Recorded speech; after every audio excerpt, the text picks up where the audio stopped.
자, 오늘은요, 고금리 주의보입니다. 요즘 금리가 계속 오르고 있죠. 비록 특판이었지만 10%대 적금도 나왔었고요. 최근에는 광주은행에서 무려 13% 적금도 나왔습니다. 그래서 요즘 뉴스들을 보면 머니 무버 이런 말들이 자주 등장하는데요. 이것은 그동안 주식시장에 있던 돈들이 예금으로 옮겨가고 있다, 이 뜻이기도 합니다. 그런데 이때 잘 생각해 보셔야 됩니다. 왜냐하면 돈의 흐름이 바뀔 때는 위기임과 동시에 기회 요인이기 때문입니다. 왜냐하면 항상 우리가 뒤돌아보면 그때가 기회였다 이런 생각들이 많죠.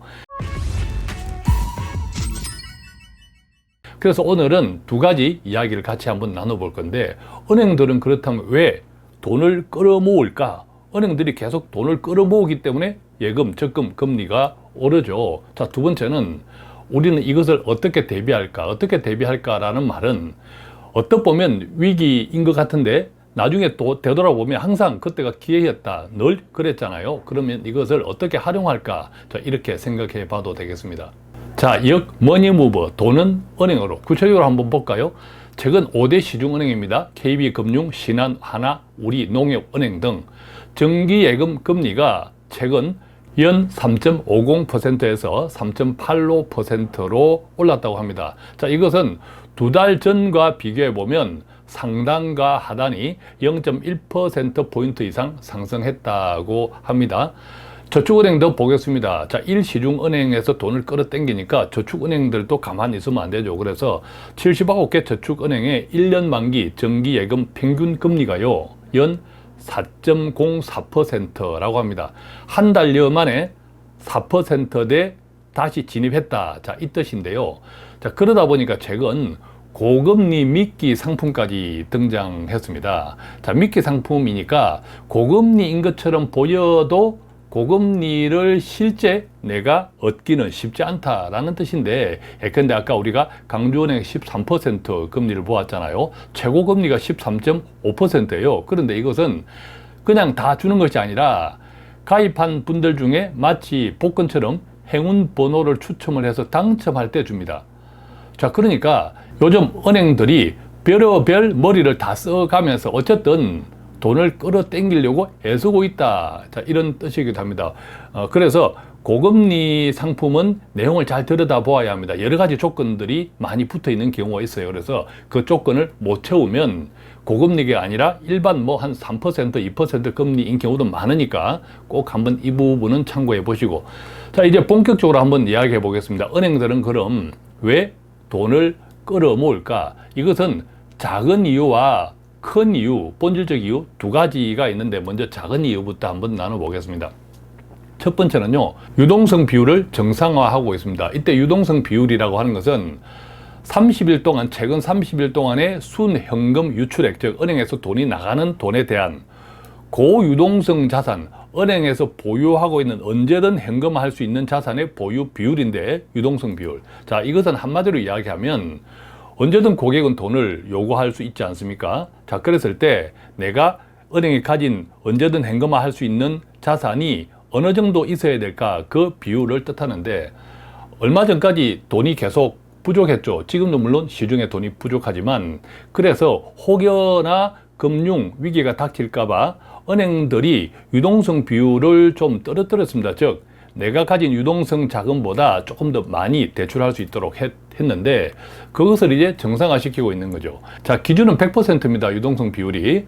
자, 그런데 이 코로나 등 이런 여러 가지 이유 때문에 한 85%까지 하락했는데, 이것을 올해 말까지 95% 또는 100%까지 정상화해야 하니까 계속 돈을, 즉 은행 입장에서는 유동성 자산을 계속 확보해야 됩니다. 이것이 작은 이유 가운데 첫 번째고, 두 번째도 비슷한데 예대율 정상화라는 것이 있습니다. 이 예대율이란 뭐냐 하면 은행이 수신하는 돈, 즉 예금, 주로 이 예금의 범위 내에서 대출을 해 주어야 하잖아요. 이것이 예대율 정상화인데, 이것도 마찬가지입니다.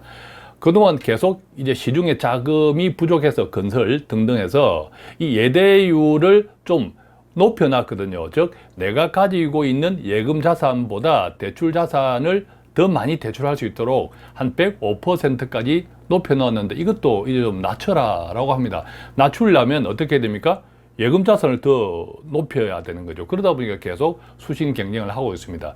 결과적으로 가계 및 기업 유동성을 위해서 확대했던 예대율을 다시 정상화하고 있다. 그래서 은행들이 계속 돈을 수신하고 있다. 세 번째는 은행채 금리 상승이죠. 최근에 계속 이제 미국도 마찬가지고 금리가 오르고 있지 않습니까? 미국은 특히 이따 말씀드렸지만 엄청난 국채를 발행하느라고 국채 금리가 계속 오르고 있습니다. 자, 그러다 보니까 한국의 은행채, 주로 은행들이 돈을 유동성을 확보하는 것은 크게 두 가지가 있습니다. 예금자들의 돈을 계속 확보하는 것, 수신 경쟁. 그 다음에는 은행이 채권을 발행하는 겁니다. 이것을 은행채라고 하는데, 은행이 채권을 발행해서 돈을 빌리는 거죠. 그런데 앞서 말씀드린 그 이유 때문에 은행채 금리가 계속 오르고 있습니다. 최근 8월 4일 기준인데 은행채 AAA, AAA 5년물 금리가 4.353%라고 합니다.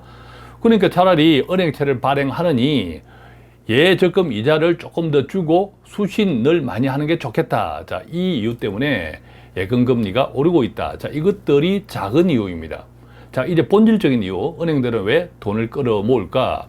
본질적인 이유, 본질을 이제 공부해 보겠습니다. 자, 지금 그림은 미국입니다. 자, 미국은 전 세계 경제의 중심이고 전 세계 자금 흐름의 도매 시장입니다. 달러에서부터 시작하죠. 그래서 미국, 특히 미국의 대표 상품인 국채 금리 이런 것들이 굉장히 중요한데, 앞서 말씀드렸듯이 미국에서 국채를 대량 발행합니다. 올 초에 미국 부채 협상 끝났죠. 자, 그래서 무려 1조 달러 이상의 돈을 공급하기 위해서 국채를 계속 발행하고 있습니다. 자, 채권을 계속 발행하니까 이것을 팔아야 되니까 금리를 자꾸 좀 더 주겠다 하는 거죠. 그래야 사겠죠. 그 덕분에 미국 국채 금리가 계속 올라가고 있습니다. 자, 어쨌든 미국 국채 대량 발행하니까 국채 금리가 상승하고, 국채 금리가 상승하면 은행도 마찬가지지만 수신 금리 상승하면 대출 금리도 올라가죠. 대출 금리 상승. 자, 그렇게 되면 가계, 기업과 가계의 유동성이 아무래도 비용이 많이 들어가니까 유동성이 악화되죠. 또 연체율도 증가할 수 있죠. 그 때문에 전체적인 글로벌 금융 유동성이 불안해질 수 있다는 겁니다. 이것이 큰 이유, 첫 번째. 두 번째는요, 한국의 입장을 보면 한미 금리 차가 우리가 알고 있는 것이지만 역대 최대입니다. 그래서 외국인 투자자가 이탈 우려가 있고, 실제 주식시장에서 보면 얼마 전에 미국 8월 초죠. 미국의 국가신용등급이 하락이 했지 않습니까? 하락하면서 그때부터 외국인 투자자들이 한국의 주식을 팔기 시작하고 있습니다. 이것도 한미금리 차가 역대 최고인 영향과 함께 있는 거죠. 자, 한미금리 차 역대 최대로 벌어지면서 외국인 투자자들이 어쨌든 주식시장에서부터 지금 이제 순매도로 돌아서 있으니까 이것도 우리 한국 금융시장을 불안하게 하는 요소다. 세 번째, 이건 좀 미국 요소인데, 미국 상업용 부동산 문제. 우리 한국 같으면 뭐 PF 자금 대출, 그런 성격의 대출, 연체에 대한 이야기인데, 미국 상업용 부동산은 그 가운데 레지던스라고 하죠. 큰 원룸 같은 거 우리나라 같으면, 자, 그런 쪽에 공실률이 굉장히 많아지면서 그 상업용 부동산에 대출을 했던 주로 지방은행들이 많습니다. 이제 그쪽들이 유동성 위기 이런 이야기가 계속 있죠. 자, 그런 현상들이 만약 나쁘게 전개되면 어떤 현상을 초래할 수 있을까요? 지난해 가을이었죠. 미국의 실리콘밸리 은행 SVB 사태, 지방은행 유동성 위험이 생길 수 있죠. 자, 그렇게 되면 미국에서 그런 일이 생기면 당연히 한국 같은 신흥국에는 바로 위험이 증가됩니다. 우리나라도 그랬죠.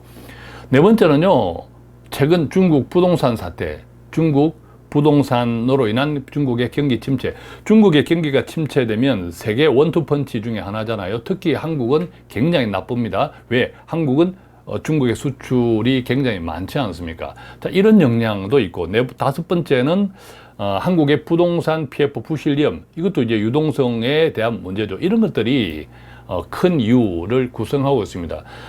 실질적으로 한국의 부동산 PF로 인해서 얼마 전에 이제 새마을금고, 하나의 금고, 일종의 지점이죠. 파산했지 않습니까? 자, 그럼 그것이 거기서 끝났을까? 그렇지 않습니다. 한번 볼까요?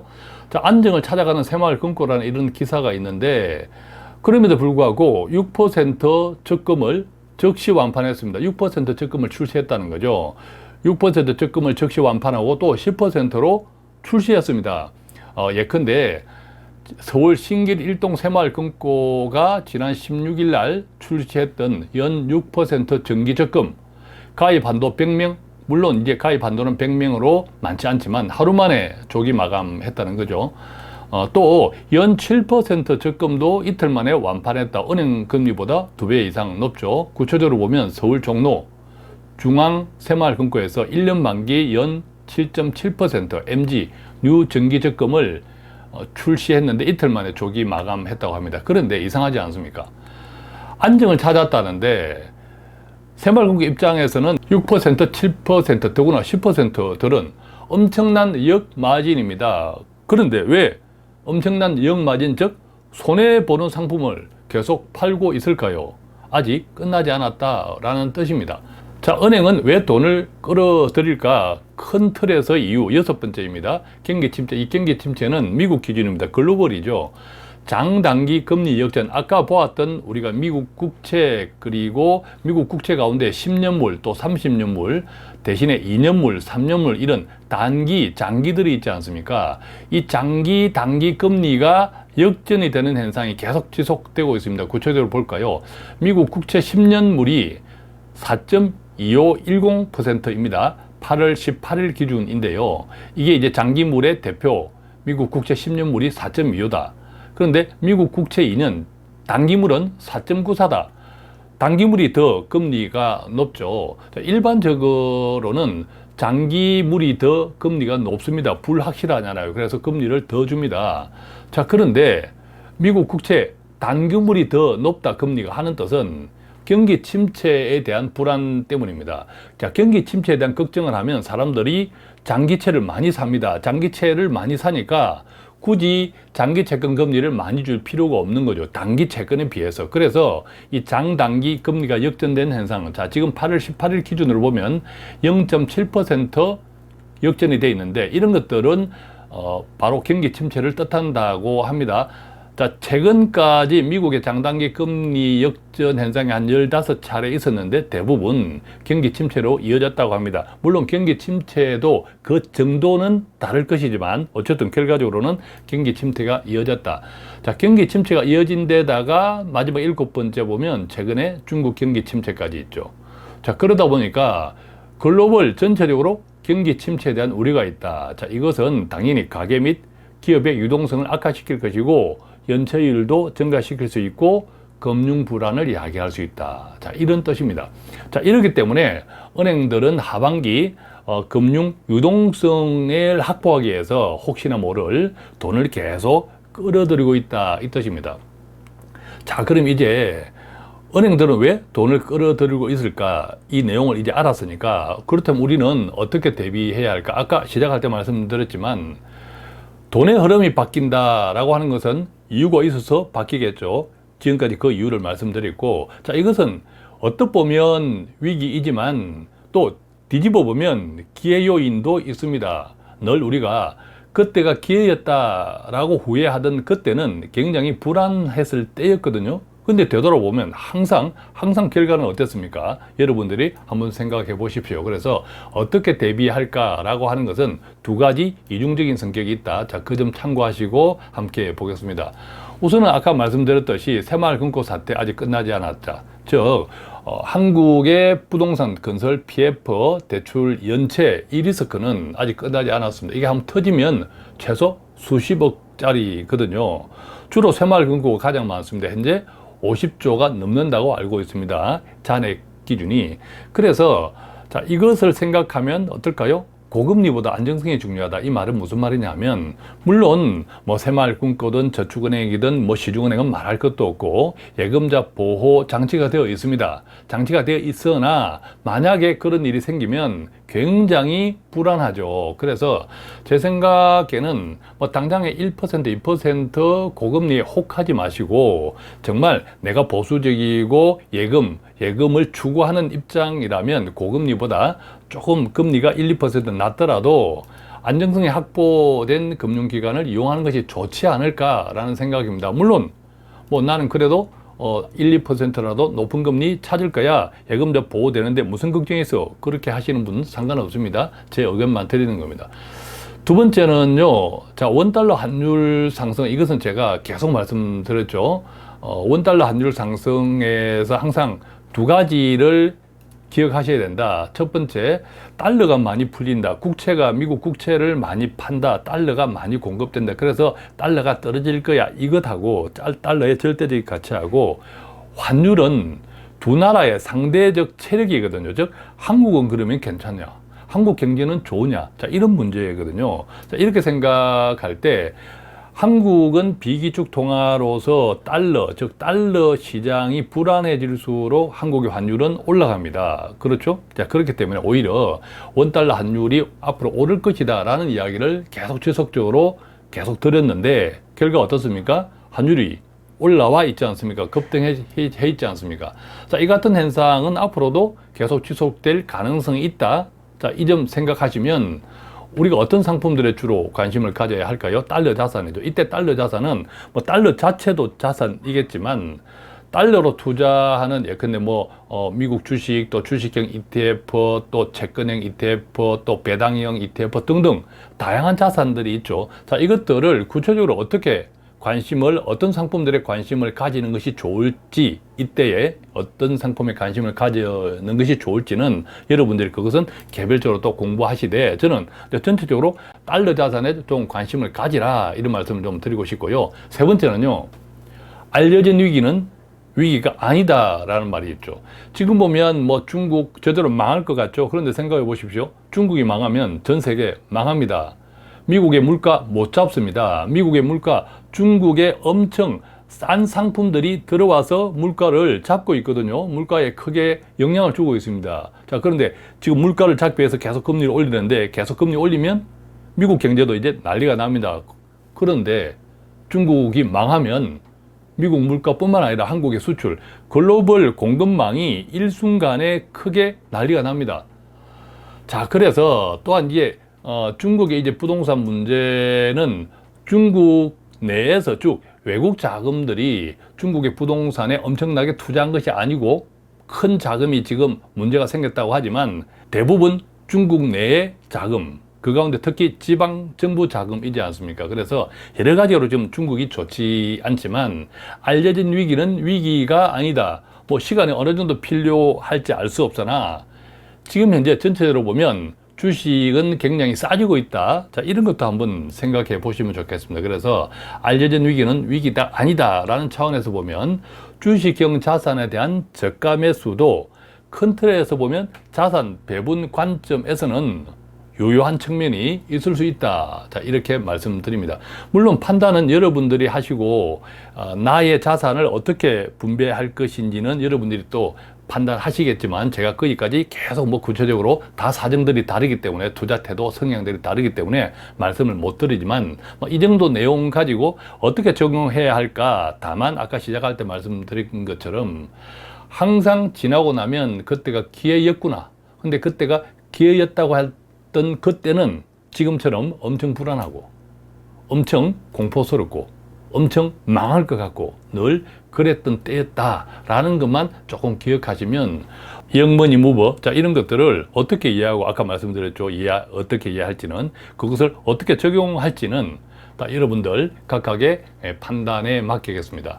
자, 오늘은 고금리 주의보라는 말씀을 함께 공부해 보았는데요. 혹시 이 방송 관련해서 궁금한 내용이 있다면 전화 02-5360-153 또는 카카오톡에서 돈 버는 가게나 바인 투자자문 검색하시고 1대1 채팅창 통해서 문의해 주시면 아는 범위 내에서 성실하게 답해 드리겠습니다. 고맙습니다.